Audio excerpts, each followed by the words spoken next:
ভুলেও বিয়ে করে কেউ প্রবাস যাবেন না। বিয়ের আগে আপনি প্রবাস যান, গিয়ে টাকা পয়সা কামান, 5-10 বছর থেকে আসেন, সমস্যা নেই। বিয়ে করিয়া প্রবাস যাইবেন, আপনার বউয়েরও তো একটা চাহিদা আছে, শরীরের যন্ত্রণা আছে, সেটা মিটাইবে কেরা? আপনারা এই ভুলটা কেন করেন? বিয়ে করিয়া তারপরে বিদেশ যাইয়া থাকেন 3 বছর, 5 বছর, কেউ 10 বছর। আপনাদের বউয়ের যে একটা কষ্ট, একটা শারীরিক জ্বালাপোড়া, এটা দেখার তো কেউ নাই। এই জন্য তারা অন্য ভ্রমর, অন্য জায়গায় মধু খাওয়ার জন্য তো ঘুরবেই, খাবেই মধু। আপনারা কিছু করতে পারবেন? পারবেন না।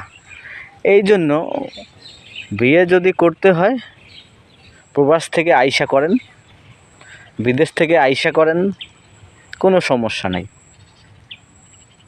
বিয়ে করিয়া বিদেশ গেলে চরম চরম অন্যায় হবে,